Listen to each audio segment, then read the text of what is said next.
읽습니다. 오늘은 예레미야 34장 말씀을 함께 나눌게요. 21절 말씀입니다. 또 내가 유다의 시드기 왕과 그의 고관들을 그의 원수의 손과 그의 생명을 찾는 자의 손과 너희에게서 떠나간 바벨론 왕의 군대에게 넘기리라.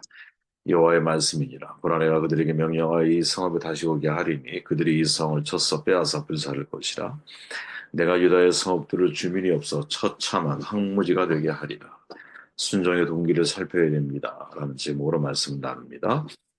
우리가 지금 읽은 내용처럼 바벨론에 의해 함락되기 직전에 주어진 말씀이죠. 보다 정확히 말하면 예루살렘을 제외한 서편의 두 요새의 라기스와 아세가만 남고 전토가 다 바벨론에 함락된 상황이었습니다. 예레미야에게 임한 하나님의 말씀은 한결같죠. 바벨론이 멸망당할 거야. 시드기야 왕은 포로로 잡혀갈 거야. 이렇게 말합니다. 이 절박한 때의 예레미야의 예언은 사실 백성들에게 두려운 말씀으로 전달이 되었죠. 그들은 어떤 일을 해야만 한다 이렇게 느꼈던 것 같아요. 사람이 두려운 상황이 되고 어려운 상황이 오면 내가 뭐 잘못했기 때문이 아닌가 이런 질문을 하게 되죠. 뭐를 개선해야 할까 노력도 많이 합니다. 바로 그런 반응을 이스라엘 또 시드기야 왕이 보여주고 있죠. 이들이 떠올린 게 뭐냐 한 가지 언약을 세우죠. 바로 안식년을 시행하는 거예요. 이유가 뭐냐? 종들에게 자유를 주는 내용의 안식년을 시행하는 거죠. 히브리 종에 대해서 율법이 거듭 말씀한 바 출애굽기나 레위기나 신명기에 보면 히브리 사람들이 종이 되는 경우는 가난해져서 빚을 갚을 수 없을 때 자신을 종으로 파는 경우였는데 이들은 6년을 지내고 안식년에는 자유를 얻게 함으로써 종신 노예가 되지 않게 하는 규정이 있었죠. 단 한 가지 예외가 있다면 주인의 뜻이 아니라 종이 스스로 자원하는 마음으로 주인을 사랑하고 주인을 섬기기를 원하며 종신노예가 될 수 있었잖아요. 이때 그 노예가 문고리, 문지방이죠. 거기에 데리고 가서 송곳으로 구멍을 뚫린 기라 그러잖아요. 내가 이제 저 주인의 종신노예로서 인생을 살아가기를 결심을 하는 거죠. 그러나 우리가 구약 역사에서 보듯이 그들은 하나님의 말씀을 지키지 않았어요. 특히 안식년, 희년, 그들의 이익 앞에서는 아무런 의미가 없었죠. 그러므로 유다 말기에는 히브리 종신노예들이 많이 있었을 것을 가정하기는 어려운 일이 아니죠. 그러나 바벨론에 의해 예루살렘의 함락이 가까워져 가는 이 절박한 상황 속에서 하나님의 심판의 메시지에 대한 이 무서운 예언을 들은 왕과 백성들은 겁이 나서 일단 이렇게 언약을 세우는 거죠. 내가 좀 돌이켜보겠다. 이런 말이죠. 물론 여기에는 노예들로 하여금 전쟁을 치를 수 있게 하려고 하는 실용적인 목적도 깔려 있지 않았을까라는 것이 학자들의 의견입니다. 어쨌든 이 언약은 당대의 규례와 당대의 방식대로 체결이 됐죠. 18절, 19절에 보니까 과연 이러한 내용이 우리에게 전하는 교훈이 뭘까? 노예 규정을 통해서 이 예레미야서 34장이 우리에게 던지는 도전이 뭘까? 그죠? 좀 전에 말씀드린 것처럼 노예 규정 속에 담겨 있는 특히 종신노예 속에 담겨 있는 중요한 메시지가 하나 있죠. 과연 내가 노예가 되려고 하는 이유가 뭐냐? 다시 말하면 순종의 동기가 뭐냐? 이것이 우리가 진짜 돌아봐야 할 어떤 우리의 내면의 영적인 성찰이 아닐까 그런 생각을 해보게 됩니다. 우리가 하나님께 순종하는 이유가 뭘까요? 하나님이 전능하시기 때문에 나에 대한 생사 여탈권을 가지고 계시기 때문에 과연 우리가 하나님을 왜 순종하고 그 말씀을 왜 순종해야 할까요? 그 순종의 동기가 어디에 있을까요? 정신노예가 우리에게 주는 큰 도전이 있다면 내가 뚫린 길을 가지고 내가 주인에게 평생 주인의 노예로 인생을 종으로 내가 인생을 살아가겠다라고 하는 결심을 갖는 이유는 주인을 사랑하기 때문이죠.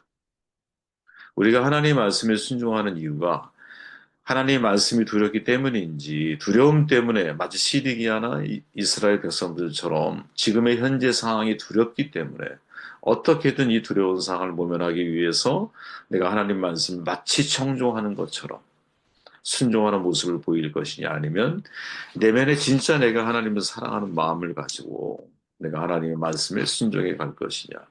이 두 가지 중요한 메시지가 사실의 일이 정하고 있는 규정 속에서 우리가 발견할 수 있는 도전이라는 거죠. 우리는 이렇게 질문할 수 있습니다. 순종의 동기가 뭐냐? 여러분, 순종의 동기가 뭡니까? 내가 왜 하나님 말씀을 순종하려고 하십니까? 우리는 그 순종의 동기를 잃어버리고 살아갈 때가 사실은 많이 있죠. 그죠? 진짜 순종은 믿음으로 수용하는 것에서부터 시작이 되잖아요. 그죠? 믿음을 통한 순종, 하나님이 어떻게 말씀하시든지 그 말씀을 받아들이게 되어 있는 거죠. 그죠? 폴 트루니에가 모험으로 사는 인생이라는 책에서 자신이 새롭게 체험한 신앙 경험을 밝히고 있죠. 원래 그는 여러분 50살이 넘도록 자신이 지적인 믿음에 머물러 있었다고 고백을 해요. 근데 어느 날 한 친구의 모습을 보면서 또 다른 차원의 믿음이 있다는 걸 깨닫게 되죠. 그 내용이 뭐냐? 친구가 기도를 다 마친 후에 이렇게 말했다는 거예요. 내가 할 일은 백지의 하단에 서명하는 일이라는 걸 깨달았습니다. 하나님이 뭐라고 쓰실지 모르지만 어쨌든 난 오늘 서명을 마쳤습니다. 백지수표죠. 근데 거기에 자기 이름을 서명했어. 백지수표가 아니네. 이제 백지 계약서죠. 그죠? 내 이름을 서명을 마쳤어. 그죠? 근데 그 내용은 누가 쓰는 거? 하나님이 쓰는 거야. 아, 이 말에 트루니에가 충격을 받았다라는 거 아니에요. 여러분, 우리는 계약서에 내가 내용을 쓰고 사실 내가 서명하고 하나님의 서명을 받기를 원하죠. 이게 우리의 순종의 방식이라는 거야. 근데 트루니의 친구가 말한 그 내용은 그냥 백지에 자기 이름을 서명해 놓고 하나님이 거기다가 뭐 어떤 그림을 쓰신다 할지라도 내가 따라가려고 하는, 순종하려고 하는 이런 자세를 우리가 가지고 있느냐. 성경이 강조하는 순종은 여러분 하나님 말씀에 대한 순종이잖아. 우리가 믿음을 말할 때 두 가지 믿음이 있잖아요. 그 중에 하나가 뭡니까? 하나님 말씀에 대한 순종. 이거보다 한 걸음 더 나아가면 주어진 삶에 대한 순종. 이 두 가지를 내가 수용하고 받아들일 수 있겠느냐.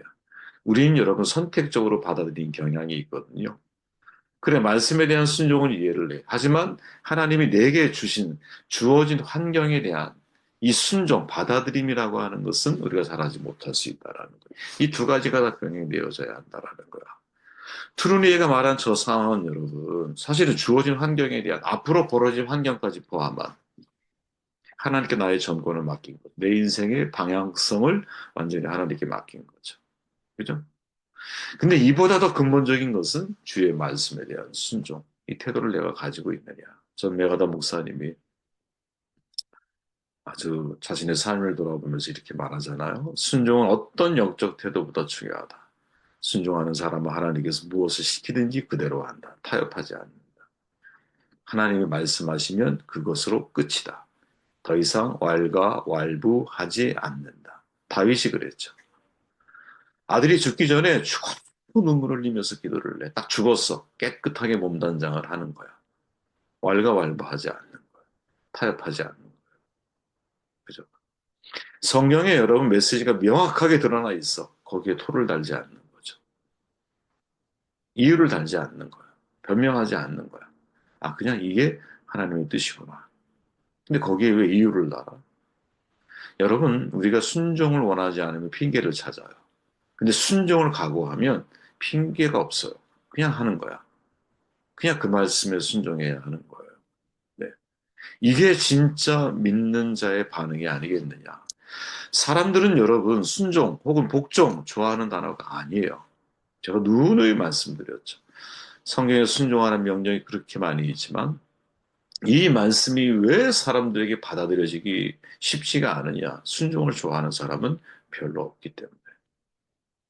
세상이 말하는 순종, 복종 이 개념 속에 물론 다른 단어예요. 복종과 순종. 복종이라고 하는 것은 힘에 굴복하는 거잖아. 순종은 자발성에 포함되어 있잖아. 그죠? 하지만 이 두 가지 단어가 다 동시에 사람들에게 받아들여지기 좀 어려운 이유는 뭐냐. 이 순종에 대한 불편함. 근본적인 인간의 이 거부권 행사, 자유의지가 손상받는 것 같은 느낌. 그죠? 이게 모든 인간이 가지고 있는 마음 상태가 이기 때문에 그런 것이겠죠. 그죠? 여러분 성경에 있는 우리가 지금 읽어내야 할 중요한 표현이 있어요. 말씀에 대한 순종을 요구할 때 성경이 아주 이상하게 반복되는 게 있어요. 신명기 6장 5절. 너는 마음을 다하고 뜻을 다하고 힘을 다하여 내 하나님 여호와를 사랑하라. 그리고 나서 내가 명하는 이 말씀을 너의 마음에 새겨라. 10장 12절 이스라엘아 내 하나님 여호와께서 내게 요구하시는 것이 무엇이냐. 곧 내 하나님 여호와를 경외하며 그의 모든 도를 행하고 그를 사랑하며 내 하나님 여호와를 섬기고 신명기 11장 그런즉 내 하나님 여호와를 사랑하여 그가 주신 책무와 법도와 규례와 명령을 항상 지키라. 여러분 순종과 항상 앞뒤로 막 같이 한 쌍처럼 나오는 게 있죠. 그게 바로 하나님을 사랑하라. 하나님을 사랑. 예수님도 같은 말씀하시죠. 요한복음 14장에 가보니까 너희가 나를 사랑하면 나의 계명을 지키리라. 사도 요한도 말하죠. 하나님을 사랑하는 것은 이것이니 그의 계명을 지키는 것이라. 그러니까 사실 구약과 신약에서 이 순종과 말씀을 지키는 말씀에 대한 말씀 지킴이라고 하는 순종에 대한 단어와 쌍으로 나오는 표현이 뭐냐? 사랑하면 지킬 거야. 이게 하나님의 마음이라.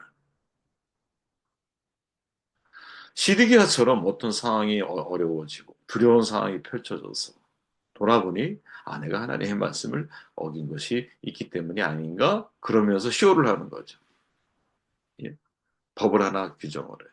너의 법에 대한. 근데 그 내면에 있는 진심은 다른 욕망이 있어. 전쟁에 필요한 용사를 구하는 것일 수도 있고, 혹은 지금의 상황을 모면하기 위한, 어떻게 하든 이 상황을 좀 모면해 보고 싶은, 그래서 하나님의 은혜를 좀 구하는 동기가 잘못되어 있다라는 거죠. 순종의 동기.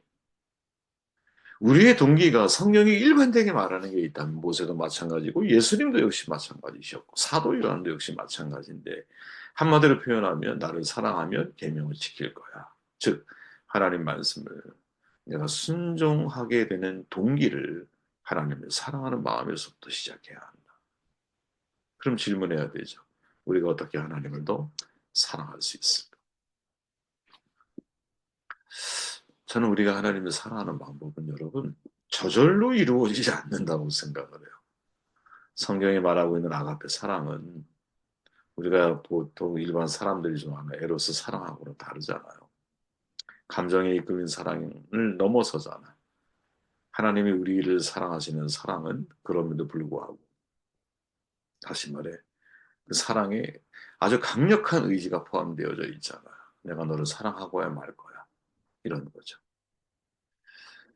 어, 저는 정말 하나님이 제가 지난번에 그런 말씀드렸지만 우리를 사랑하시는 것을 다양한 각도에서 확인하게 되는데 이제 이게 인격적으로 제가 하나님을 자꾸 의식하게 되면서 어, 지난번에 이제 장례를 치르면서 그런 말씀 잠깐 제가 드렸지만 사람은 세 번의 세계, 세 가지 세계를 살게 되거든요, 평생. 최소한이에요, 최소한. 그 이상이 있을 수도 있어. 첫 번째 세계는 엄마 자궁 속에서의 세계야. 두 번째 세계는 현실 속에서의 세계야. 그죠? 우리가 지금 살아가고 있잖아요. 마지막 세계는 천국의 세계이겠죠. 천국의 세계. 여러분, 자궁 속에서의 세계를 기억하십니까? 우리가 기억할 수 있는 유일한 것은 현실 속에서의 세계예요. 그죠? 현실 세계. 그럼 내가 기억하지 못한다고 해서 자궁 속에 세계가 없습니까? 아니, 있어요.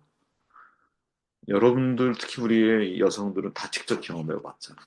내가 내 자식을 몸속에서 자라는 걸 느끼고 10개월 동안. 근데 이 자식은 태어나서 현실 세계를 살아갈 때 그걸 기억을 못해. 그 기억은 누가 유일하게 할 수 있느냐? 부모만 할 수 있는. 자, 천국의 세계에 누구만 할 수 있을까요? 우리는 몰라. 우리는 엄마 뱃속에서 태어나면 사실 탯줄이 끊어지면 죽을 거라고 생각을 하지만 자가호흡을 하잖아요.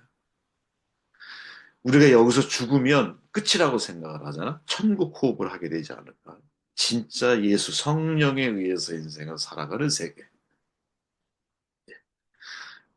저는 이런 하나님의 원리를 생각할 때 하나님의 마음이 느껴지거든요. 나는 몰라, 자궁 세계를. 엄마 뱃속에서의 세계를. 하지만 어머니는 알고 아버지는 알아. 하나님이 우리를 기억하는 거지. 하나님이 우리를 기억하시는 거죠. 이런 인격적인 하나님의 마음을 내가 자꾸 이해해 가게 될 때, 제 안에서 하나님에 대한 사랑이 커지는 걸 느껴요. 제 삶의 모든 상황 속에서 하나님 말씀으로 해석되어지기 시작할 때, 더 깊이 해석이 되어지기 시작할 때, 그때 하나님의 마음이 느껴지거든. 근데 그렇게 알아가는 하나님에 대한 이해 폭만큼 내가 하나님을 더 사랑하게 되는 것이 아니겠느냐. 여러분, 순종의 동기가 뭘까요? 우리가 여러 차례 던져서 본 질문이지만, 하나님 말씀에 대한, 아니 더 나아가서 하나님에 대한 사랑의 마음, 사랑의 동기가 되어서 계명을 지킬 줄 아는 그러한 저와 여러분들이 되시기를 주의 이름으로 축원합니다.